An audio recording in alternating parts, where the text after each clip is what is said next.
اعوذ باللہ من الشیطان الرجیم بسم اللہ الرحمن الرحیم اللہم صلی علی سیدنا و مولانا محمد وعلی آل سیدنا و مولانا محمد و صحابی سیدنا و مولانا محمد مبارک وسلم وصلی علیہ۔ پروگرام علم و عالم پاکستان اور تمام ایشیائی ممالک پوری دنیا میں جہاں جہاں دیکھا جا رہا ہے، تمام ہی ناظرین کو اور اسٹوڈیو میں موجود تمام ہی حاضرین کو محمد اعجاز بشیر کی طرف سے نہایت خلوص ادب اور چاہتوں برا السلام علیکم ورحمۃ اللہ وبرکاتہ۔ حضور نبی کریم صلی اللہ علیہ وآلہ وسلم رمضان المبارک سے اس قدر محبت فرماتے تھے، اس قدر نبی کریم علیہ السلام کو رمضان المبارک سے عقیدت تھی کہ حضور صلی اللہ علیہ وآلہ وسلم اکثر اوقات اس ماہ مقدس کے لیے دعا فرماتے تھے، رمضان المبارک سے بے شمار محبت کرتے تھے، بے حد پیار کرتے تھے۔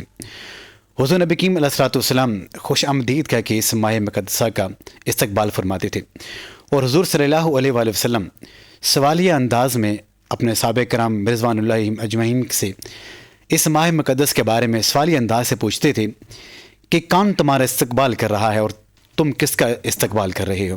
تو جناب حضرت عمر بن خطاب رضی اللہ تعالیٰ عنہ حضور صلی اللہ علیہ وسلم کی خدمت میں عرض کرتے کہ یا رسول اللہ صلی اللہ علیہ وسلم کیا کوئی وحی نازل ہونے والی ہے؟ تو حضور صلی اللہ علیہ وسلم فرماتے کہ نہیں۔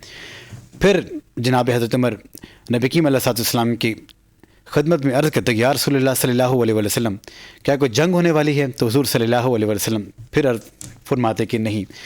پھر جناب عمر عرض کرتے کہ یا رسول اللہ صلی اللہ علیہ وسلم اللہ کا رسول بہتر جانتا ہے کہ کیا ہونے والا۔ تو تب نبی کریم علیہ السلام سب صحابہ کو جمع کر کے یہ فرماتے کہ ایسا عظیم شان ماہ مقدس اللہ تبارک تعالیٰ آپ کو عطا فرما رہا ہے کہ اللہ تبارک تعالیٰ اس کی پہلی ہی شب کو تمام مومنین کی بخشش فرما دیتا ہے۔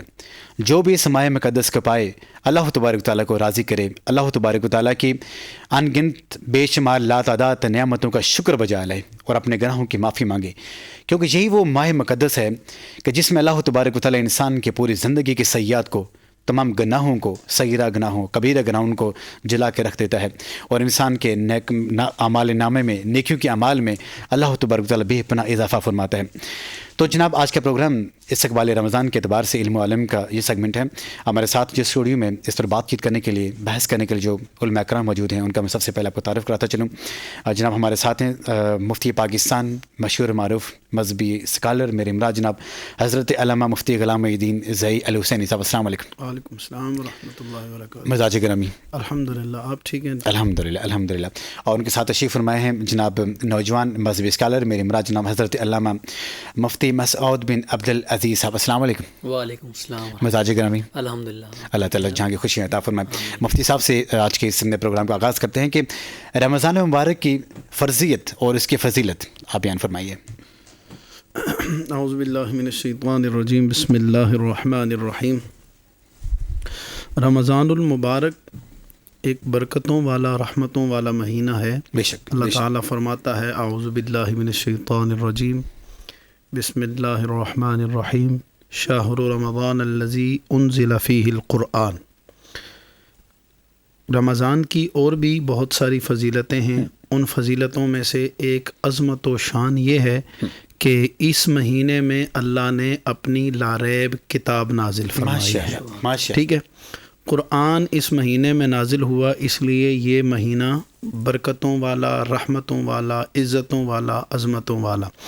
حدیث پاک آپ نے بھی سنائی ہے کہ اس رمضان کی پہلی رات ہی اللہ تعالیٰ اہل قبلہ کی بخشش فرما دیتا ہے۔ سبحان اللہ، سبحان اللہ۔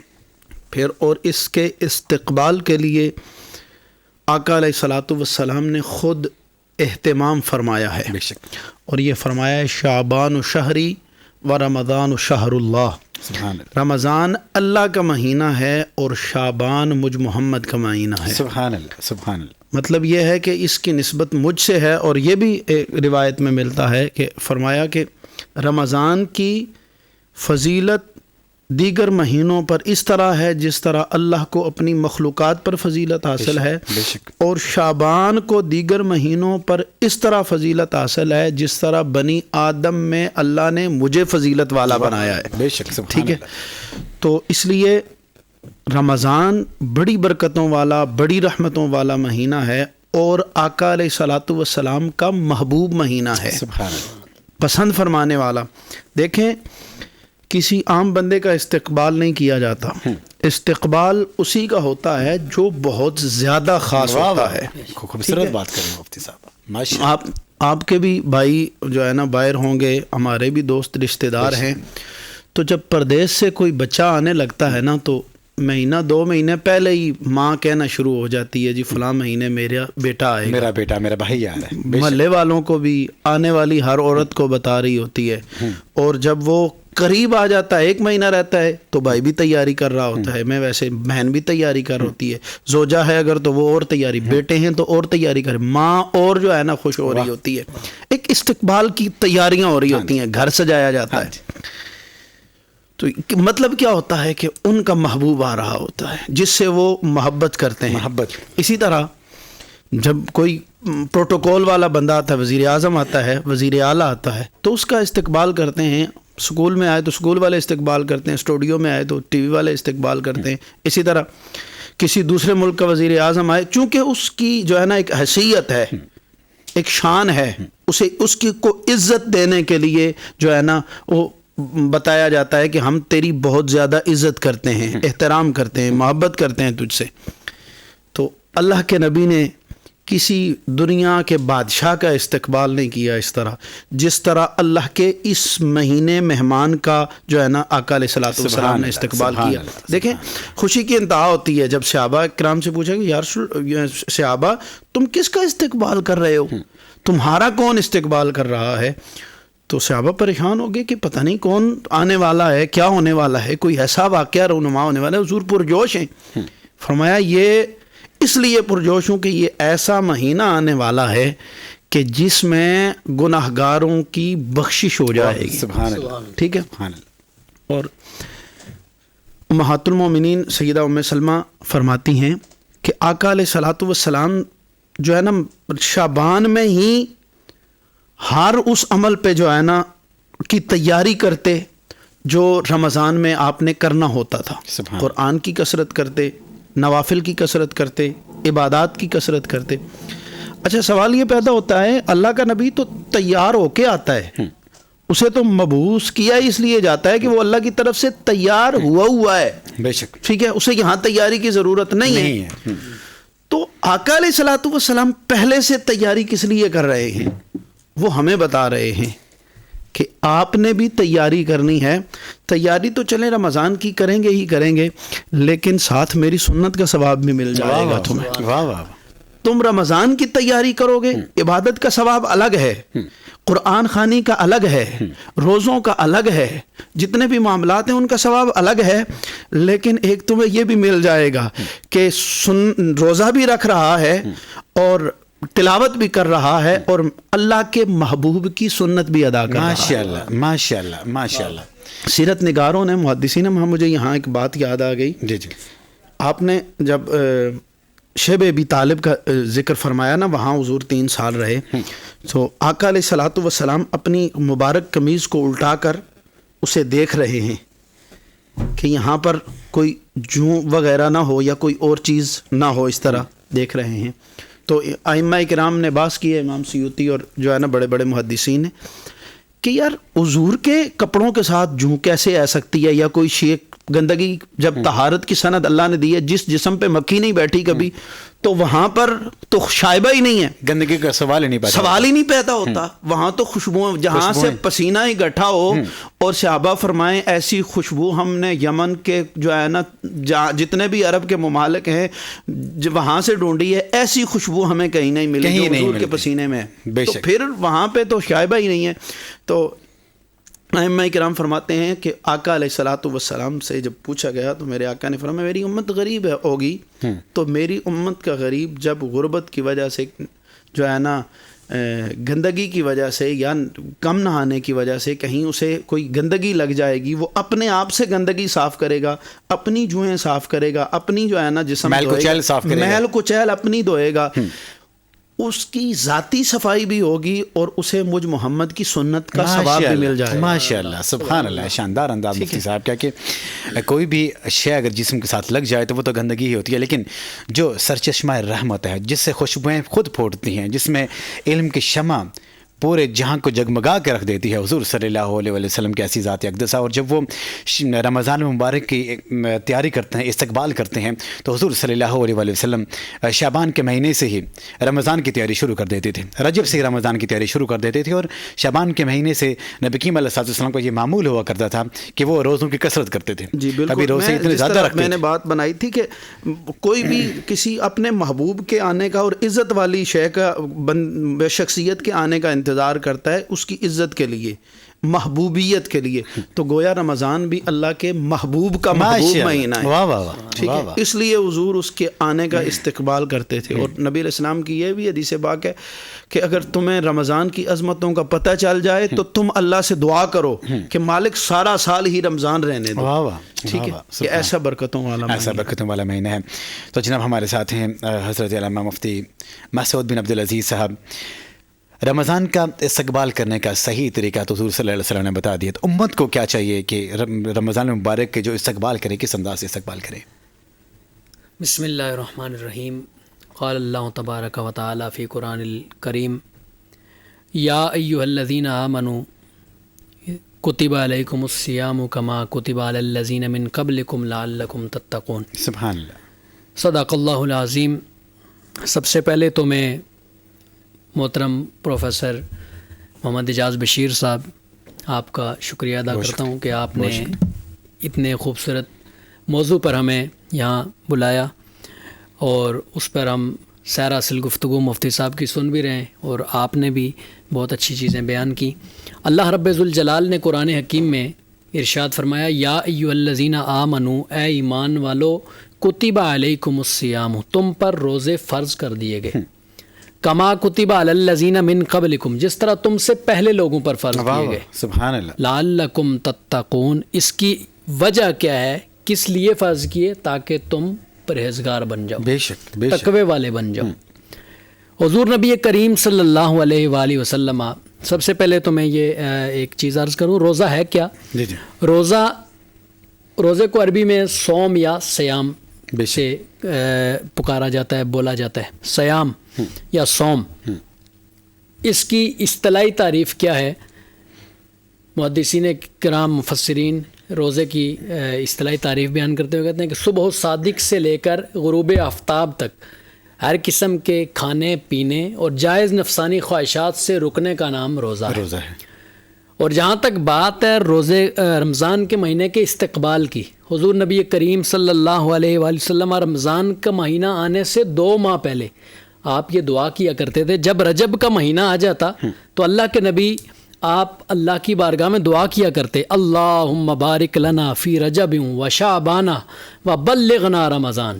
اے پروردگار تو رجب میں بھی اور شعبان میں بھی ہمارے لیے برکت رکھ, اور اے پروردگار ہمیں اتنی زندگی دے, اتنی مہلت دے کہ ہم رمضان میں پہنچ جائیں. یعنی رمضان کی جو تیری برکتیں ہیں رمضان میں, ماہ رمضان میں, ہمیں وہاں تک پہنچا دیں. حضور علیہ الصلوۃ والسلام نے ایک مقام پہ فرمایا کہ جب رمضان کا مہینہ آتا ہے فتحت ابواب السماء, آسمان کے دروازے کھل جاتے ہیں, کھول دیے جاتے ہیں, اور وغلقت ابواب النار, اور جہنم کے دروازوں کو بند کر دیا جاتا ہے. وسلسلۃ الشیاطین, اور جو سرکش شیاطین ہیں جو امت مسلمہ کو, آدم کی اولاد کو ورغلانے کی کوشش کرتے رہتے ہیں, ورغلاتے بھی ہیں, فرمایا ان کو زنجیروں میں جکڑ دیا جاتا ہے. سبحان اللہ. حضور علیہ السلام کے صحابہ بھی, آپ بھی رمضان کا استقبال کرتے تھے.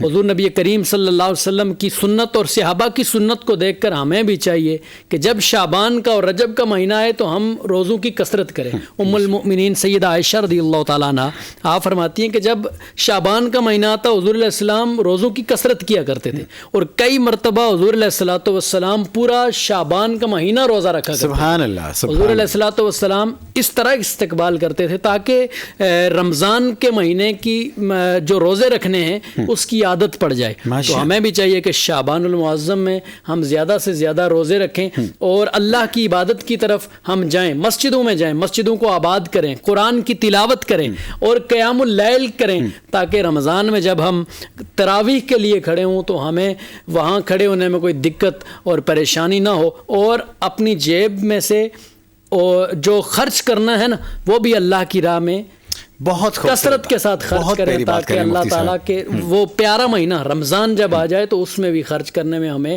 کوئی دشواری نہ ہو. اور بہت زبردست ابھی مفتی صاحب نے ایک طرف اشارہ کیا ہے کہ جب ہم لوگ جو صاحب استطاعت لوگ ہیں اور جب رمضان المبارک کی تیاری کر رہے ہوتے ہیں، استقبال کر رہے ہوتے ہیں اور بہت سے وہ جو مال و متاع ہم اپنے گھر میں جمع کر رہے ہوتے ہیں، تو اللہ تبارک و تعالیٰ کی مخلوق کا بھی ہمیں خیال رکھنا چاہیے، کیونکہ سب نے ہی رمضان المبارک میں روزے رکھنے ہوتے ہیں، عبادات کرنی ہوتی ہیں، اور دن بھر انسان اتنی محنت سے کام تو کرتا ہی ہے، لیکن باقی دنوں کی نسبت میں یہ سمجھتا ہوں کہ رمضان المبارک میں جب انسان بہت زیادہ کام نہیں کر سکتا، اس کو بھی تھکن ہوتی ہے، کمزوری محسوس کرتا ہوتا ہے. تو ایسی صورتحال میں جو ہمارے جو قرب جوار میں کچھ ایسے گھرانے ہوتے ہیں جو ضرورت مند لوگ ہوتے ہیں، ان کی ضرورتوں کا ہمیں خیال رکھنا چاہیے. مفتی صاحب کی طرف بڑھیں گے، مفتی صاحب سے پوچھیں گے کہ رمضان المبارک ایثار قربانی کا بھی درس دیتا ہے کہ اللہ تعالیٰ کی مخلوق کا بھی انسان کو خیال رکھنا چاہیے.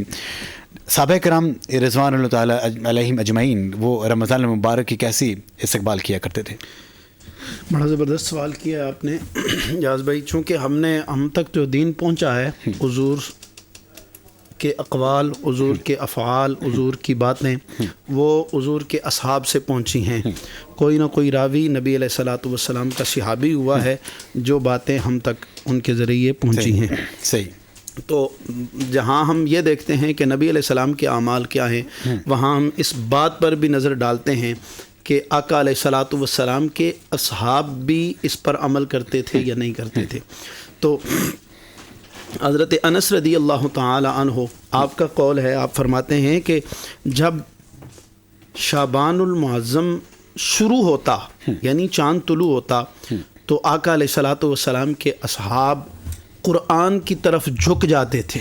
ٹھیک ہے، قرآن یعنی قرآن کی تلاوت شروع کر دیتے تھے اور روزہ کی ترغیب دیتے تھے، روزے پر عمل کرتے تھے اور صدقہ و خیرات کثرت سے کرتے تھے. اچھا، ایک تو ہمیں یہ درس ملا ہے کہ ہمیں رمضان کی تیاری اور جسم کو اور اپنی جان کو وہ عادت ڈالنی چاہیے جس میں رمضان میں فائدہ ہوتا ہے. ہم نے اکثر دیکھا یہ ہے کہ جب رمضان شروع ہوتا ہے تو ہم روزہ رکھتے ہیں، تو چونکہ جسم کو عادت نہیں ہوتی تو پہلے 10-15 دن ہمیں سستی میں گزر جاتے ہیں. رمضان کا روزہ کھولتے ہیں، نہ تو صبح سحری صحیح ہو سکتی ہے اور نہ ہی رمضان کا جب روزہ کھولتے ہیں تو جسم میں ایک تھکاوٹ سی ہوتی ہے، عبادت اس طرح عبادت نہیں ہوتی. اور جب جو ہے نا جسم عادی ہوتا ہے تو وہ آخری عشاء گزر رہا ہوتا ہے جب رمضان ختم ہو جاتا ہے اور جب عادی ہوتا ہے جسم تو شیطان کھل جاتے ہیں. جو نبی کریم علیہ السلام جو پہلے روزے رکھنے کا اہتمام کرتے تھے وہ اس لیے کرتے تھے کہ یہ ترغیب امت ہے، یہ ترغیب امت ہے. اس لیے تو کہا ہے نا کہ تمہارے لیے میری زندگی بہترین نمونہ ہے زندگی گزارنے کا. تو چونکہ عبادات کا زیادہ ثواب 70 گنا سے 700 گنا ثواب ملتا ہے، نوافل کا ثواب فرائض کے برابر ہو جاتا ہے، فرائض کا ثواب 70 گنا بڑھا دیا جاتا ہے. ماشاءاللہ. ارادہ نیکی کا ویسے تو جو ہے نا ایک نیکی کے اوپر ارادہ کیا تو لکھنا شروع ہو گیا، تو پھر جب رمضان میں ارادہ کریں گے تو ایک نیکی کے برابر 10 نیکیوں کا ثواب جو ہے نا ایسا. اسی طرح جو ہے نا اضافہ 70 نیکیوں کا 700 نیکیوں کی بھی روایت آتی ہے. بہت پیاری بات. یہ اس کے لیے ہمیں پہلے تیاری کرنی چاہیے. یہ نہ ہو ہم تیاری کرتے کرتے رمضان گزار دیں اور ساتھ یہ کہیں کہ بھئی ابھی ہم روزے رکھنے والے تھے لیکن رمضان ختم ہو گیا. اس لیے نبی کریم علیہ السلام شعبان کے مہینے میں روزوں کی کثرت کیا کرتے تھے کہ جو ان کی امت ہے اور وہ بھی اس کو فالو کریں گے، وہ بھی اسی کے مطابق زندگی گزاریں گے، عمل کریں گے تو ان کا رمضان اچھا گزرے گا. یہاں پہ وقت ہو چاہتا ہے پروگرام علم و عمل میں چھوٹے سے وقفے کا، ہمارے ساتھ رہیے. السلام علیکم ورحمۃ اللہ وبرکاتہ. السلام علیکم ورحمۃ اللہ وبرکاتہ. ایک دفعہ پھر ہم آپ کو خوش آمدید کہتے ہیں پروگرام علم و عالم. اور وقفے میں ہم لوگ گئے اور ہمارے ساتھ اسٹوڈیو میں ایک چینج ہوئی، ہمیں جوائن کیا بلکہ پاکستان کے مشہور معروف نعت خواں میرے مراد جناب حافظہ علی شاہ ریاض قادری صاحب. السلام علیکم. وعلیکم السلام ورحمۃ اللہ. آقا صلی اللہ علیہ وآلہ وسلم کی خدمت میں آپ اپنی حاضری پیش کریں. روک لیتی ہے آپ کی نسبت تیر جتنے بھی ہم پہ چلتے ہیں، روک لیتی ہے آپ کی نسبت، تیر جتنے بھی ہم پہ چلتے ہیں، یہ کرم ہے حضور کا ہم پر،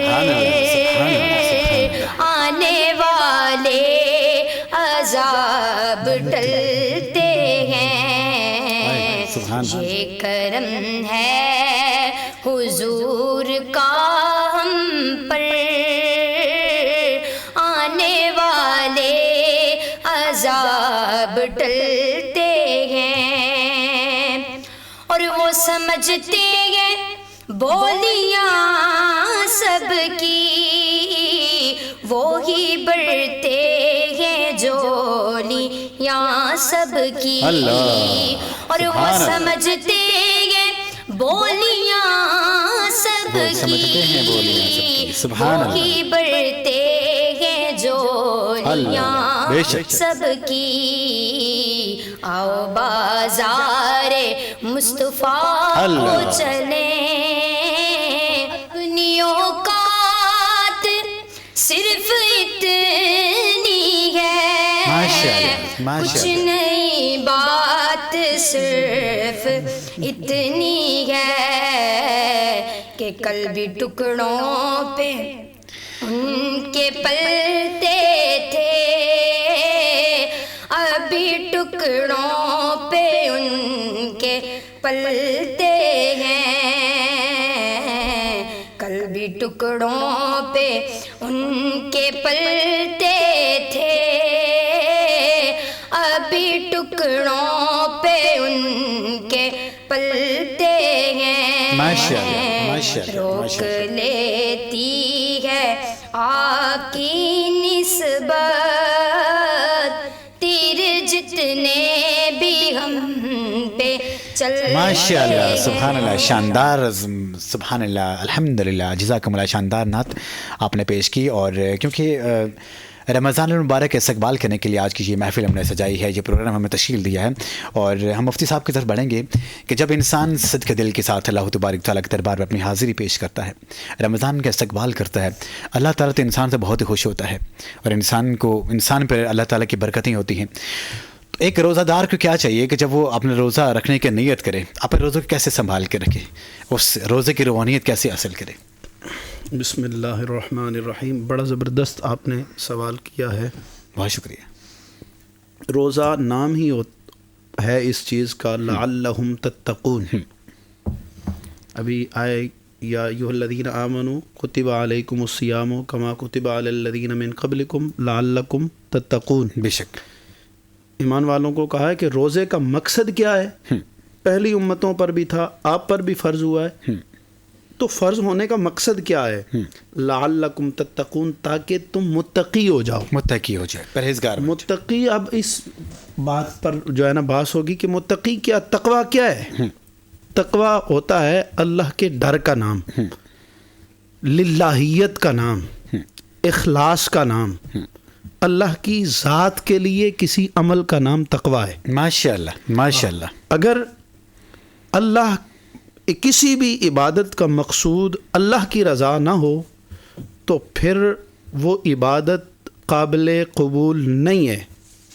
ہر عبادت میں مقصود اللہ کی رضا ہوتی ہے، اسی لیے رمضان کا روزہ جو ہے نا، یا کوئی بھی دن کا روزہ ہے، وہ تقویٰ کے لیے انتہائی کارگر ہوتا ہے۔ وجہ یہ ہوتی ہے، نماز چونکہ عبادت ہے، افضل العبادت ہے، لیکن نماز پڑھتے ہوئے میں آپ کو دیکھ رہا ہوتا ہوں، ہو سکتا ہے یہ ریاکاری ہو جائے، ٹھیک ہے، اور اسی طرح زکوٰۃ دیتے ہوئے بھی لوگ دیکھتے ہیں، باقی عمرہ کرتے ہوئے، حج کرتے ہوئے، لوگوں کی نظروں میں ہوتا ہے، ہر بندے کو پتہ ہوتا ہے یہ نماز پڑھ رہا ہے، ہر بندے کو پتہ ہوتا ہے یہ جو دیکھ رہا ہے کم از کم اس کو زکوٰۃ دے رہا ہے، صدقہ کر رہا ہے، لیکن روزے کا تعلق بندے کا اور رب کے ساتھ، سبحان اللہ سبحان اللہ، ٹھیک ہے۔ اللہ تعالیٰ جو ہے نا، حضور علیہ الصلوۃ والسلام کی حدیث پاک ہے، حدیث قدسی ہے کہ اللہ تعالیٰ فرماتا ہے روزہ میرے لیے ہے اور اس کا اجر بھی میں خود ہوں، سبحان اللہ سبحان، یا فرمایا میں خود دوں گا، ٹھیک ہے۔ ایک تو یہ ہے کہ میں خود ہوں کہ اس کا معنی بھی علماء نے یہی کیا ہے کہ اللہ تعالیٰ روزے کا اجر خود عطا فرمائے گا، کیونکہ روزے کا عمل مجھے نہیں پتا کہ آپ اگر کہیں کہ میں روزہ ہے تو میں مان لوں گا، لیکن حقیقت میں یا آپ کو پتہ ہے یا اللہ تعالیٰ کو پتہ ہے، یا مجھے پتہ ہے یا اللہ، یہ اس کا جو ہے نا تعلق ڈائریکٹ اللہ تعالیٰ کے ساتھ ہے. ماشاءاللہ ٹھیک ہے، تو اس کا مقصود بھی یہی ہے کہ بندے کو للہیت آ جائے، بندے کو اخلاص آ جائے. اگر وہ میرے سامنے کہتا ہے میں نے روزہ رکھا ہوا ہے، گھر میں چھپ کے کھا لیتا ہے تو مجھے کیا بتائے. اسی طرح آپ کو ایسے ہی معاملات چلتے ہیں، لیکن روزے کا مقصد جو ہوتا ہے نا، وہ کوئی نہ بھی دیکھ رہا ہو تو اللہ تو جان رہا ہوتا ہے، جس کے لیے روزہ رکھا ہے وہ ہمیں دیکھ رہا ہے، تو اللہ اصل مقصود ہے اللہ کی رضا، اور وہ چیز رضائے خدائی سکھانے کے لیے روزہ سب سے زیادہ کارگر ہے، سب سے زیادہ کارگر ہے. اور کیونکہ روزہ صبر کا نام ہے اور صبر کا بدلہ جنت ہے.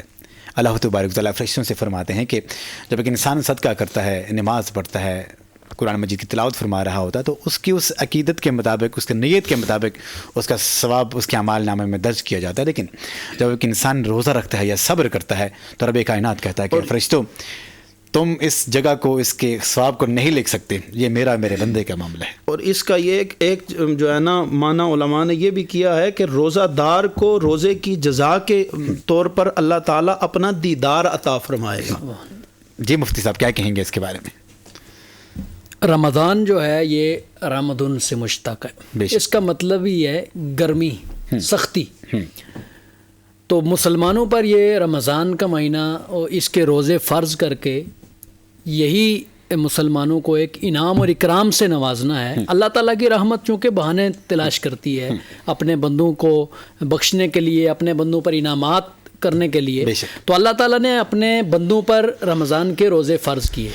حضور نبی کریم صلی اللہ علیہ وسلم نے فرمایا کہ اس رمضان کا تمہیں روزے رکھنے سے فائدہ کیا ہے؟ فرمایا صوموا تصحوا، روزہ رکھو صحت و تندرستی پاؤ. ماشاءاللہ ماشاءاللہ. اطباء اور ماہرین کہتے ہیں، لکھتے ہیں کہ جو شخص رمضان کا روزہ رکھتا ہے، جو شخص ایک ماہ اپنے معدے کو ذرا خالی رکھتا ہے، اس کی صحت بہت اچھی ہو جاتی ہے.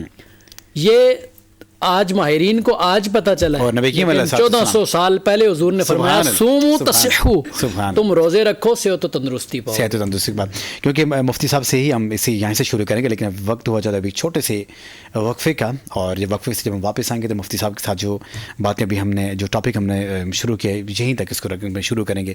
لیکن پہلے کہ وقفہ. السلام علیکم ورحمۃ اللہ وبرکاتہ. السلام علیکم ورحمۃ اللہ وبرکاتہ. ایک دفعہ پھر ہم آپ کو خوش آمدید کہتے ہیں. پروگرام علم و عالم. مفتی صاحب بہت اچھی گفتگو فرما رہے تھے جب ہم وقفے پہ گئے تھے. جہاں پہ مفتی صاحب آپ نے بات چھوڑی تھی وہیں سے شروعات کریں. میں بات کر رہا تھا کہ روزہ انسان کو بہت سارے ظاہری فائدے بھی دیتا ہے اور باطنی فائدے بھی دیتا ہے. ظاہری فائدہ یہ ہے، حضور نبی کریم نے فرمایا صوموا تصحوا، کہ روزہ رکھو صحت و تندرستی پاؤ گے. اور اس کا باطنی فائدہ کیا ہے کہ روزے سے بندے کا نفس پاک ہوتا ہے، ماشاءاللہ، بندے کی خواہشات پاک ہوتی ہیں، بندے کی نگاہ پاک ہوتی ہے. حضور نبی کریم صلی اللہ علیہ وآلہ وسلم نے فرمایا کہ ہر عضو کا ایک روزہ ہے. آنکھ کا بھی روزہ ہے، زبان کا بھی روزہ ہے، کان کا بھی روزہ ہے، ہاتھ کا بھی روزہ ہے، تمہارے ہر عضو کا روزہ ہے.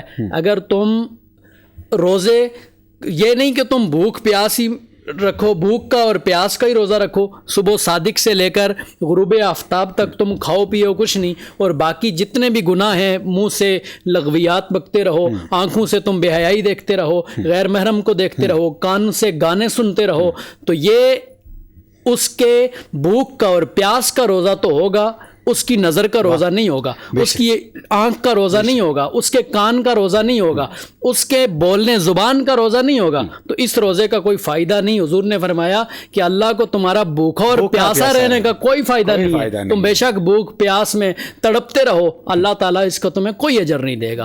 اگر نظر کا بھی روزہ ہے، زبان کا بھی روزہ ہے، کان کا بھی روزہ ہے، ہر عضو کا اگر روزہ ہے تو اللہ کی بارگاہ میں وہ روزہ مقبول ہے اور اللہ اس کا اجر بھی عطا فرمائے. شاندار گفتگو مفتی صاحب کی. نعت رسول مقبول صلی اللہ علیہ وسلم پیش کرنے کے لیے ہمارے ساتھ ہیں پاکستان کی مشہور معروف نعت خواں میری مراد جناب حفیظہ علی شاہ ریاض قادری. جی علی شاہ ریاض. حشر تک تک یا مصطفیٰ نے بادشاہیاں تیریاں حشر تک یا مصطفیٰ نے بادشاہیاں تیریاں تر گئے جو کر گئے آقا گدایاں تیریاں تر گئے جو کر گئے آقا گدایاں تیریاں اور پیار کی تائج خدا نے نال تیرے سونیا پیار کی تائج خدا نے نال تیرے سونیا نوریاں دے شاہ کولوں تنیاں چمایاں تیریاں نوریاں دے شاہ کولوں تنیاں چمایاں تیریاں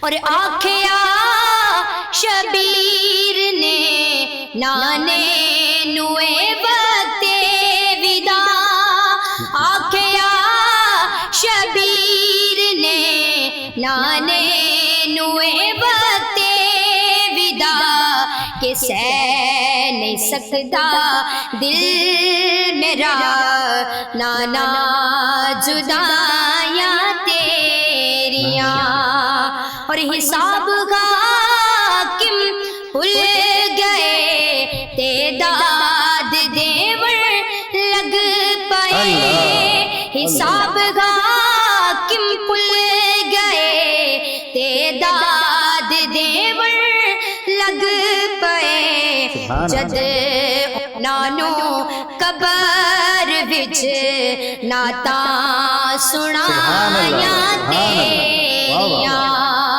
جد نانو قبر وچ نعتاں سنایاں تیریاں تر گئے جو کر گئے آقا گدایاں تیریاں جن لوگوں نے نبی کریم علیہ الصلوۃ والسلام سے محبت کی، نبی کریم علیہ الصلوۃ والسلام سے پیار کیا، ان لوگوں کے نام آج بھی لوگ عقیدت سے لیتے ہیں۔ 14 صدیاں گزر جانے کے باوجود میں یہ سمجھتا ہوں کہ جو لوگ نبی کریم علیہ الصلوۃ والسلام کے راہ پہ چلتے ہیں، ان کے اعمال پہ چلتے ہیں، ان کے سنتوں کو زندہ رکھتے ہیں، تو وہ تعصب قیامت تک کا میدان میں رہیں گے۔ مفتی صاحب کیا کہیں گے اس کے بارے میں؟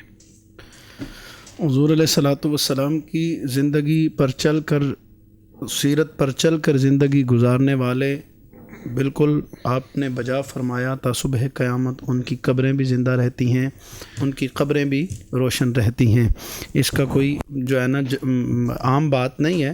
حضور علیہ الصلوۃ والسلام کی امت کا وہ شخص جو اللہ کا قرب پا لیتا ہے، اس کے لیے اللہ تعالیٰ کی طرف سے فرمان خدا مصطفیٰ کی زبانی ہمیں یہ ملتا ہے کہ اللہ تعالیٰ فرماتا ہے کہ میں جب کسی بندے کو اپنا محبوب بنا لیتا ہوں، اپنا قرب عطا کر دیتا ہوں کسی مصطفیٰ کے امتی کو، کسی بھی، جب اپنا قرب دیتا ہوں تو پھر کیا کرتا ہوں؟ دعا جبریل، پھر میں جبریل کو بلاتا ہوں اور جبریل سے یہ کہتا ہوں کہ فلاں شخص میرا محبوب ہے، میں اس سے پیار کرتا ہوں، اس لیے تو بھی اس سے پیار کر۔ ماشاءاللہ۔ پھر جبریل امین اس سے پیار کرتے ہیں اور اللہ بھی اس سے پیار کرتا ہے۔ شاعر کیا کہتے ہیں؟ پھر اس کے بعد اللہ تعالیٰ فرماتا ہے کہ یہ آسمان والوں میں اعلان کر دو، اور جبریل امین آسمان کی جتنی بھی مخلوق ہے، جتنے بھی فرشتے ہیں، انہیں جمع کر کے کہتے ہیں زمین پر فلاں بندہ جو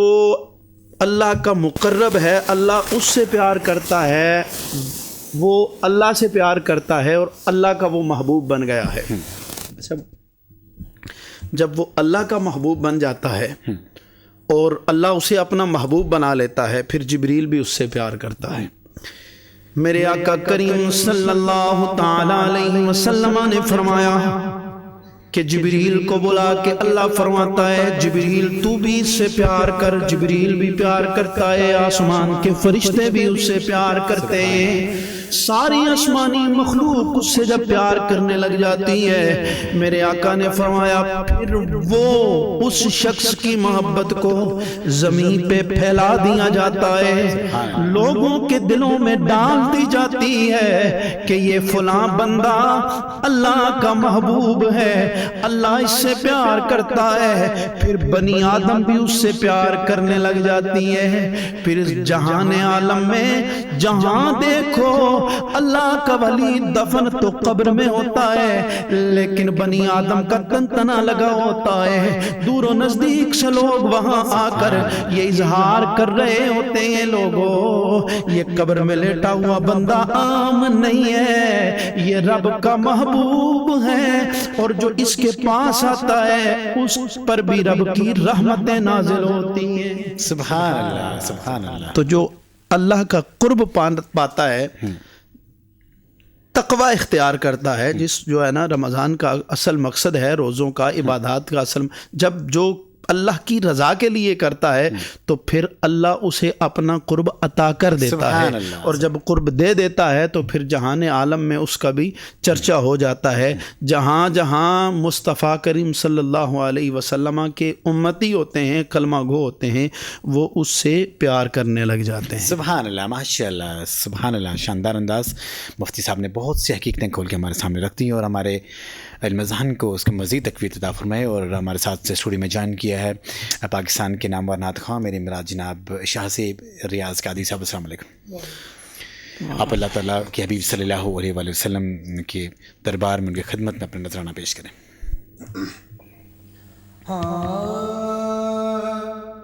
حال دل کس کو سنائیں, آپ کے ہوتے ہوئے حال دل کس کو سنائیں, آپ کے ہوتے ہوئے کیوں کسی کے در پہ جائیں, آپ کے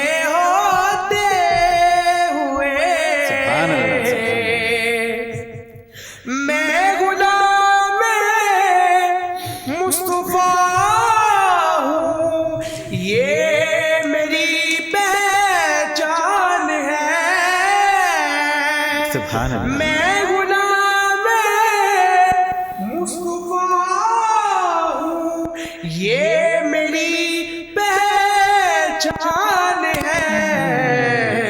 غم مجھے کیوں کر ستائیں, غم مجھے کیوں کر ستائیں, سبحان اللہ. آپ کے ہوتے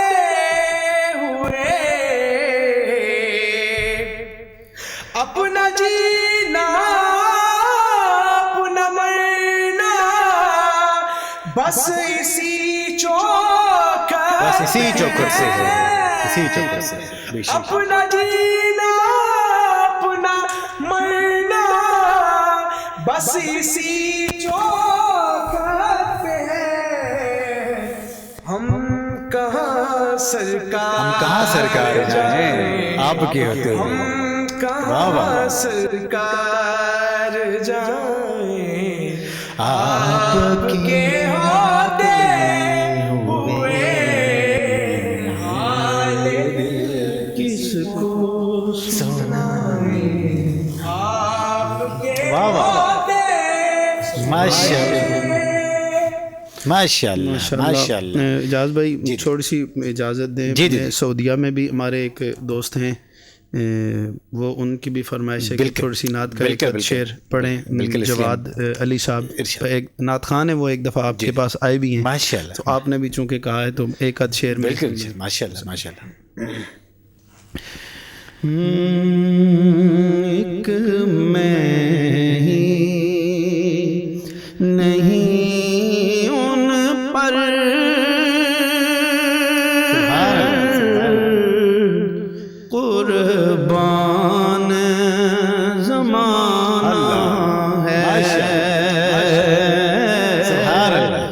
ایک میں ہی نہیں ان پر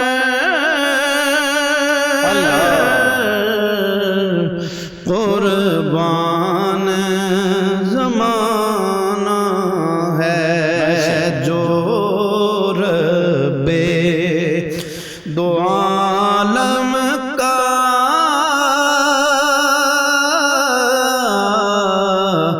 محبوب یگانہ ہے، اور کل پل سے ہمیں جس نے خود پار لگانا ہے، کل پل سے ہمیں جس نے خود پار لگانا ہے، زہرا کا وہ بابا ہے، حسنین کا نام ہے، زہرا کا وہ بابا ہے،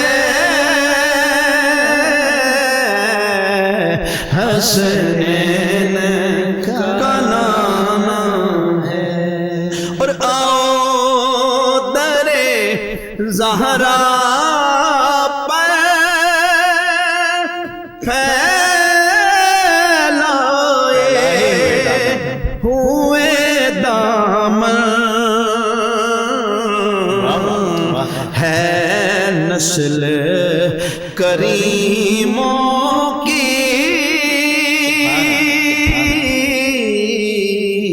لجپال گھرانہ ہے،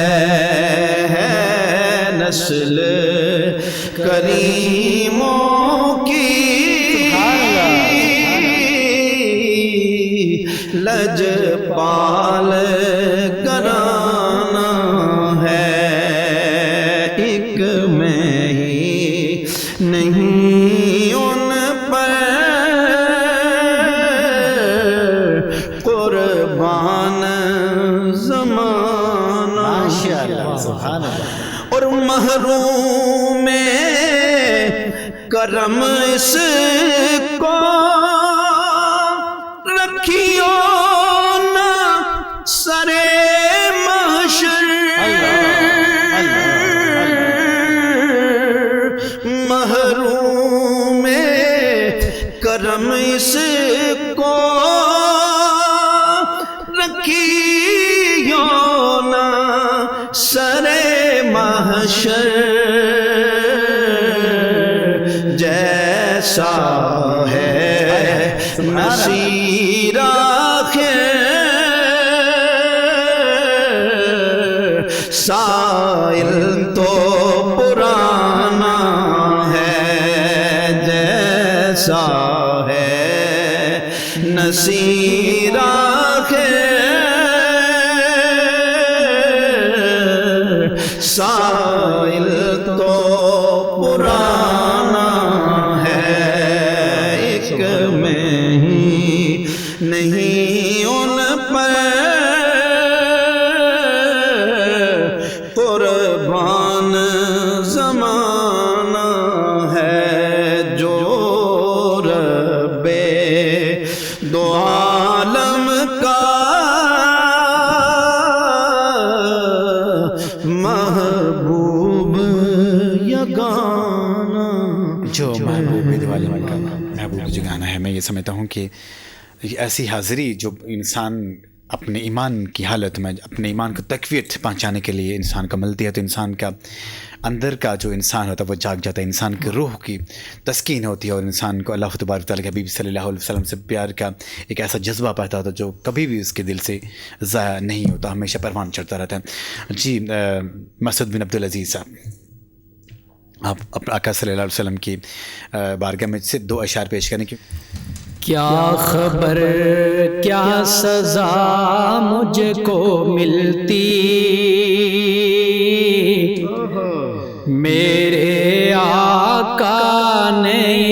عزت بچا لی، سبحان اللہ سبحان اللہ. کیا خبر کیا سزا مجھ کو ملتی، میرے آقا نے عزت بچا لی، فرد عصیاں میری مجھ سے لے کر کالی کملی میں اپنی چھپا لی، اور وہ عطا پر عطا کرنے والے اور ہم بھی نہیں ٹلنے والے، وہ عطا پر عطا کرنے والے اور ہم بھی نہیں ٹلنے والے، جیسا آقا ہے ویسے بھکاری، جیسا داتا ہے ویسے سوالی، اور میں گدا ہوں مگر کس کے در کا،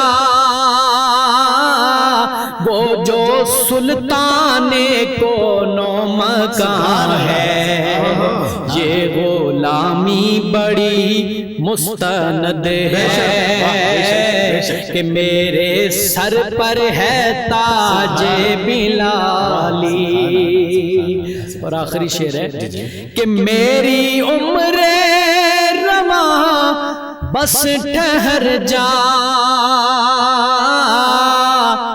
اب سفر کی ضرورت نہیں ہے۔ یہ کون سے مقام پہ بندہ کہہ رہا ہے، سنیے گا کہ میری عمر رواں بس ٹھہر جا، اب سفر کی ضرورت نہیں ہے، ان کے میرے ہاتھوں میں ہے ان کی جالی، ان کے قدموں پہ میری نظر ہے، اور ہاتھوں میں روزے کی جالی۔ سبحان اللہ، شاندار ماشاءاللہ اپنی حاضری پیش کی۔ تمام ہی جو ہمارے یہاں پہ معزز مہمانان گرامی اسٹوڈیو میں موجود ہیں، استقبال رمضان آج کی اس پروگرام میں سیگمنٹ تھا ہمارا علم و عالم میں، اور کیونکہ استقبال رمضان میں جب انسان اللہ تبارک و تعالیٰ سے لو لگاتا ہے، حضور صلی اللہ علیہ وسلم کی سنتوں پہ عمل کرتا ہے، کیونکہ ایک ایسا عظیم الشان ماہ مقدس رمضان المبارک اللہ تبارک و تعالیٰ بنی نوع انسانیت کی زندگی میں، مسلمان کی زندگی میں لا رہا ہے، کہ جسے ہم سب کو اللہ تبارک و تعالیٰ ایک بار اور سنبھلنے کا موقع دے رہا ہے۔ اور میں یہ سمجھتا ہوں اس میں، کیونکہ جب ہم لوگ رمضان کی تیاری کر رہے ہوتے ہیں تو رمضان المبارک کی تیاری ایسی ہی ہوتی ہے کہ جب ہم اپنے آپ کو وہی نعتیں، وہی سرور جو سحر کا ہوتا ہے، وہ افطار کی وہ جو رونقیں ہوتی ہیں، اور نماز تراویح کی جو سدا بہاریں ہوتی ہیں، تو میں یہ سمجھتا ہوں کہ اس کو دل انسان کا تبھی لگتا ہے کہ جب انسان رب کائنات کی حضور پیش ہوتا ہے، پیش ہونے سے پہلے نبی کریم علیہ السلام کی سنتوں کے مطابق عمل کرنا شروع ہوتا ہے، کیونکہ پروگرام علم و عالم کا وقت ختم ہو جاتا ہے۔ اور میں بہت ہی شکر گزار ہوں ملتمس ہوں جہاں ہمارے ساتھی حضرت علامہ جناب غلام محی الدین عیسائی الحسینی صاحب ہم تشریف لائے، بہت بہت شکریہ۔ اور ان کے ساتھ جناب حضرت علامہ بہت شکریہ، اور مسعود بن عبدالعزیز صاحب آپ نے ماشاءاللہ شاندار حاضری پیش کی، مفتی صاحب کی طرح آپ نے ماشاءاللہ، اور علی شاہ ریاض قادری صاحب ہمارے ساتھ ہیں، بہت بہت شکریہ۔ اور شاہ زیب ریاض قادری صاحب ہمارے ساتھ تھے، زبردست قسم کے انہوں نے نعت رسول مقبول صلی اللہ علیہ وسلم پیش کرنے کا شرف حاصل کیا۔ اسی کے ساتھ ہی پروگرام علم و عالم میں محمد اجاز بشیر کو اجازت دیجیے، ایک نئے پروگرام کے ساتھ آپ کی خدمت میں حاضر ہوں گے۔ السلام علیکم ورحمۃ اللہ وبرکاتہ۔